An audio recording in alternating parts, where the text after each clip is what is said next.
4 বছরের এক শিশুকে হত্যার ঘটনায় তুলকালামের দুদিন পরও থমথমে রংপুরের পীরগঞ্জ। দফায় দফায় হামলা সংঘর্ষের পর সেখানে পুলিশ মোতায়েন করা হয়েছে। স্বজন ও এলাকাবাসীর দাবি, অপহরণের পর পাচারে ব্যর্থ হয়ে শিশুটিকে হত্যা করা হয়। অভিযুক্তকে আটক করেছে পুলিশ। মামলা দায়েরের প্রস্তুতি চলছে। পীরগঞ্জের একবারপুরে এখন গ্রামবাসী কম, পুলিশের সংখ্যাই বেশি। ঘটনার শুরু শুক্রবার। সেদিন দুপুরে নিখোঁজ হয় স্থানীয় মাদারগঞ্জ হাটের পাহারাদার জাকারিয়া মিয়ার শিশুপুত্র আদম। অনেক খোঁজাখুঁজির পর না পেয়ে জিডি করে পরিবার। পরে বাড়ির অদূরে একটি পুকুর থেকে আদমের মরদেহ উদ্ধার হয়। আমরা যখন গ্রামবাসী ঢুকছি, আমরা দুটা ডোয়ার খুলছি, আর একটা ডোয়ার আমার খুলবে দেয় নাই।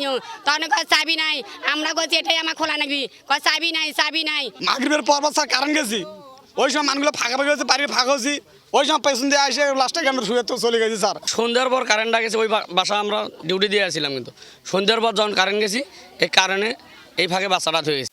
এরপরই অভিযোগ ওঠে প্রতিবেশী শিল্পী বেগম ও তার স্বামী মোকসেদ আলীর বিরুদ্ধে।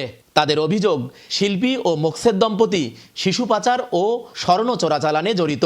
শিশুটিকে অপহরণের পর পাচার করতে ব্যর্থ হয়ে হত্যা করেছে তারা। 12 বছর আগে শিল্পী বেগমের বিরুদ্ধে ফারজানা নামে এক শিশুকে হত্যার পর পুঁতে রাখার অভিযোগে হত্যা মামলা হয়।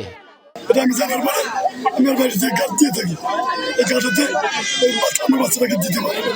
বাধ্যতা হলো পরের দিন সন্ধ্যার সময় বড় ভাইকে দিয়ে, সে হসপিটালকে দিয়ে ঘরের ভেতর দিয়ে পাচার করতে চাইছিল, কিন্তু পাচার করতে পারে নাই। ওদের ব্যবসায় হলো এটা, বাচ্চা পাচার করিয়ে। তো তাছাড়া এত টাকার মালিক কিভাবে হয়? এই বাচ্চাটা যে হারাছি, সবারে বাড়ি বাড়ি তালাশ করছি। এই মেয়েটা কেন বাড়িতে ঢুকতে দিল? ঢোকার পরে ওই যে জায়গাটা আমি দেখবো, আমার সন্দেহ, ওই জায়গাটা কেন দেখতে দিল না? বিক্ষুব্ধরা শিল্পীর বাড়িতে হামলার চেষ্টা চালায়। পুলিশ লাঠিচার্জ এবং রাবার বুলেট ছুড়ে পরিস্থিতি নিয়ন্ত্রণে আনে। আমার বাড়িটা তাও আমাকে দাবড়ে নিয়ে গেছে। আমার স্বামী কোমর ভাঙা, আমি হাত ধরে ছেঁচড়ি নিয়ে গেছি বাড়িতে, নিজের খুশের মধ্যে নুকেছি।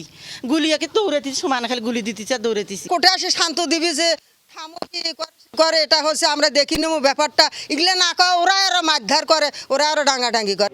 পুলিশের দাবি, পরিস্থিতি নিয়ন্ত্রণে আনতেই রাবার বুলেট নিক্ষেপ করা হয়েছে। আটক করা হয়েছে শিল্পী বেগমকে।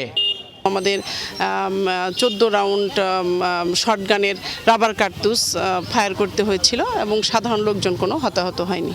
এখন পরিস্থিতি অনেকটাই শান্ত এবং স্বাভাবিক। স্থানীয়দের দাবি, শিশু আদমের মায়ের মতো যেন আর কোনো মায়ের কোল খালি না হয়।